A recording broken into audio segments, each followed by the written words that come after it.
EBC Yeshua, un podcast para que Jesucristo el Señor se forme en ti, en mí y en todos.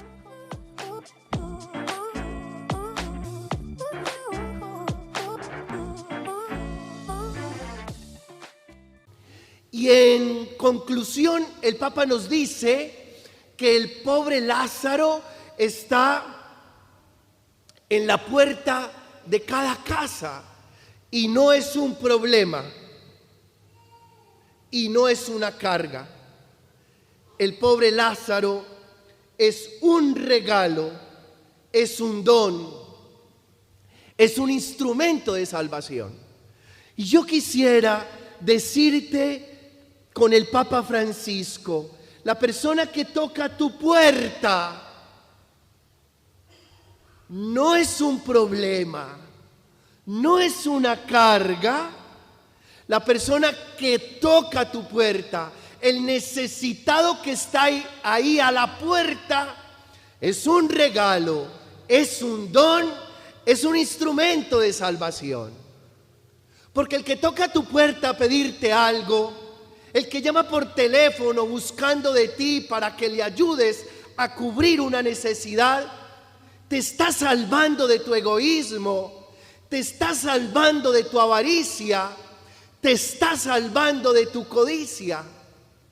Así que cuando llegue alguien necesitado a tu vida, no será él el que te agradezca, serás tú el que le digas gracias. Gracias por venir a salvarme de mi codicia, de mi egoísmo, de mi avaricia. Gracias. Y haciendo,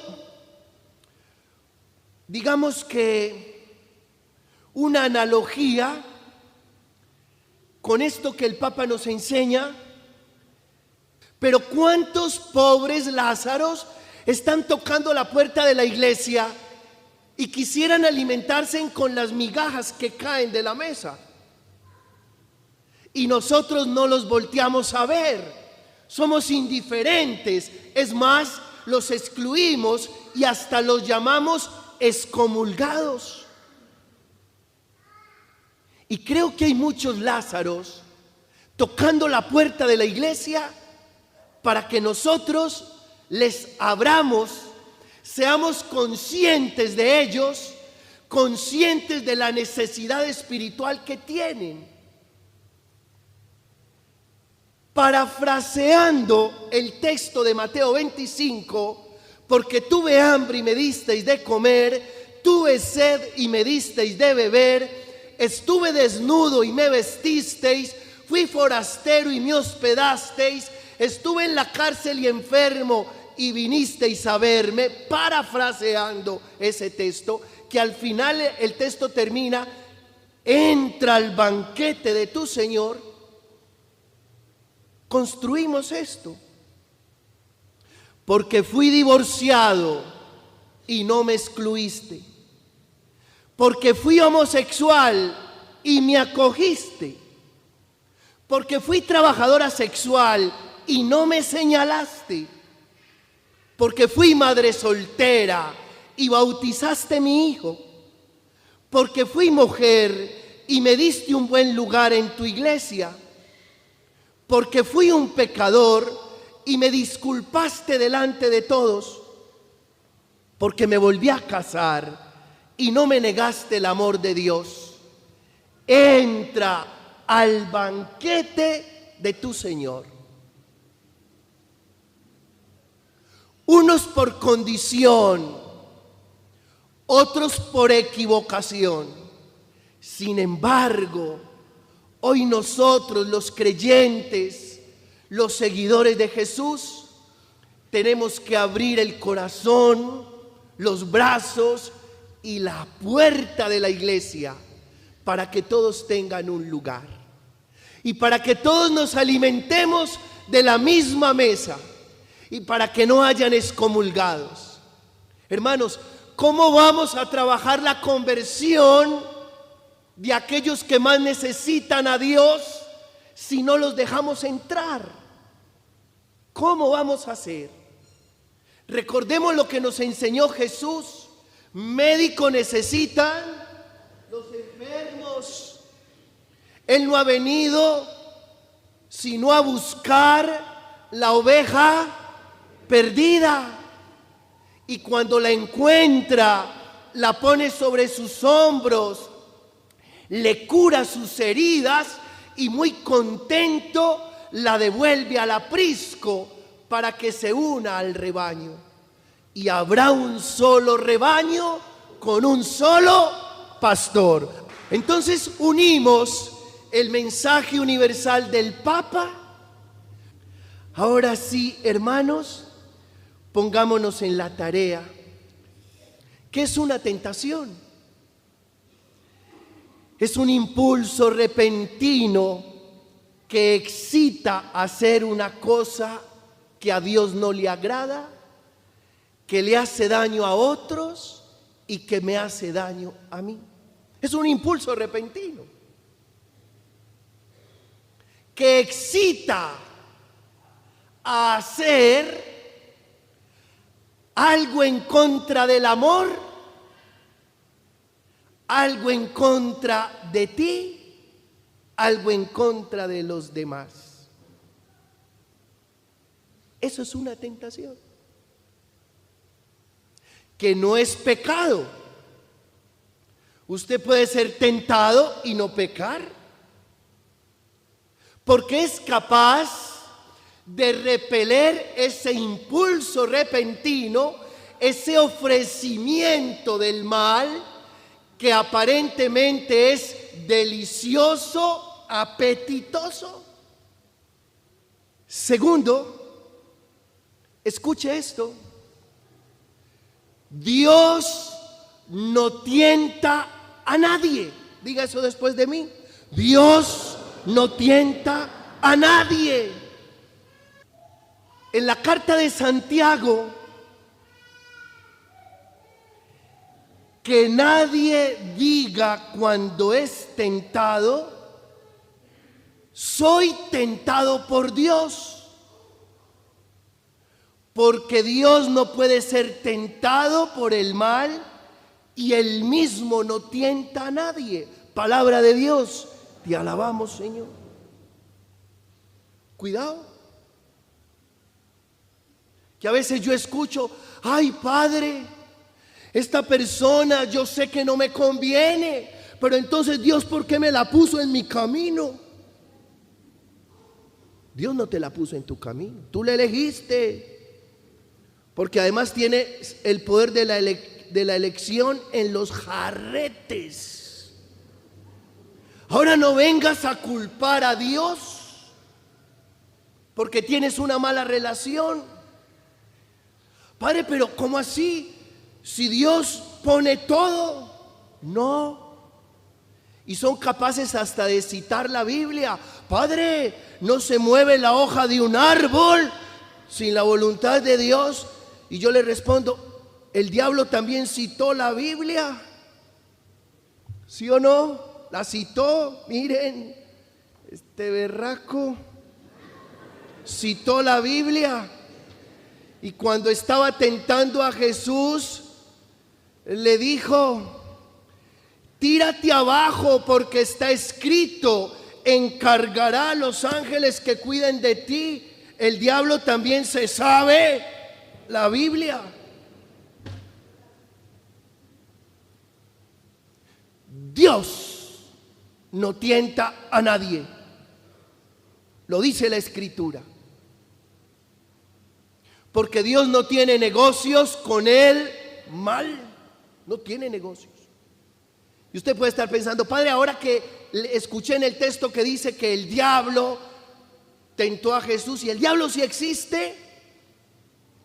Diablo viene del griego diabolos, que significa rival. Y si hay un espíritu de mal, que es el rival de los seres humanos, y es el rival de los seres humanos porque todo lo que Dios ama a extremo, el espíritu del mal lo aborrece. Es por eso. Y se los planteo desde el punto de vista filosófico, si quieren. La historia humana y el universo es dialéctico. hay lucha de contrarios. Como hay arriba, hay abajo. Y como hay luz, hay oscuridad. Y como hay bien, filosóficamente hablando. Pero que quede claro, no es Dios el tentador, no lo es. Porque Dios no tiene negocios con el diablo. Es decir, no tiene negocios con el rival. No tiene negocios con el que te quiere dañar y destruir. Tercero, aquí hay algo hermoso. Nunca seremos tentados por encima de nuestras fuerzas. Diga eso después de mí. Nunca seremos tentados por encima de nuestras fuerzas. 1 Corintios 10:12. Dios no permitirá que seas tentado por encima de tus fuerzas. Él te dará el remedio para resistir. Palabra de Dios. Te alabamos, Señor. Y yo me voy alborotando. Recuerden la fidelidad de Dios. ¿En qué consiste la fidelidad de Dios? Primero, en que aunque nosotros seamos infieles, Él permanece fiel. Segundo, que no seremos tentados por encima de nuestras fuerzas. Por eso cuando alguien viene y me dice: Padre, esto que me está pasando, yo no soy capaz. Y yo le respondo: si te está pasando, eres capaz. ¿Por qué? Porque es imposible que Dios vulnere su fidelidad. Y en su palabra nos ha dicho que no permitirá que seamos tentados por encima de nuestras fuerzas. En la noche tuve la oportunidad de encontrarme con una mamá.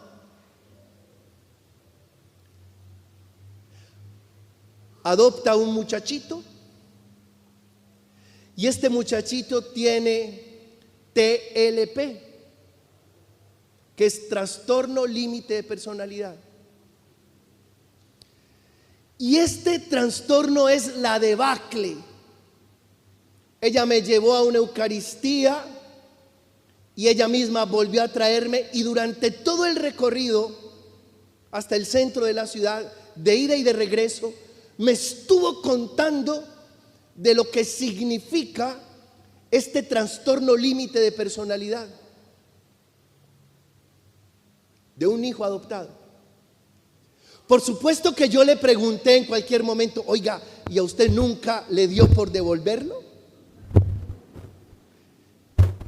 Y me dijo: nunca, padre. Ya tiene 16 años y sé que él es una escuela para mi esposo y para mí. Y hasta el final con él. Y hubo momentos en que ella me contaba la historia del trastorno límite de personalidad de su hijo, que además se vuelve agresivo, violento, que ha tratado de dañarla y de dañar a su padre adoptivo. Yo decía: pero ¿cómo es posible esto? Mi padre, ahí vamos. Y vamos a llevar esta tarea hasta el final, porque si la vida puso este niño en nuestro camino, es porque nosotros éramos los indicados para acompañarlo a él. ¿Qué entereza la de esa mujer? Y ahí entendí que Dios no permitirá que seamos tentados por encima de nuestras fuerzas. Lo que a ti te está pasando, si te está pasando, ten la certeza que puedes con ello. Si no pudieras con ello, no estaría pasando en tu vida. Es genial. Y tercero, hablando de la fidelidad de Dios, es que todo lo que Dios ha prometido lo ha cumplido y lo seguirá cumpliendo. Por eso, con toda la confianza de su corazón, no dando órdenes ni exigiendo nada, pero con toda la confianza de su corazón, reclame las promesas, reclámelas.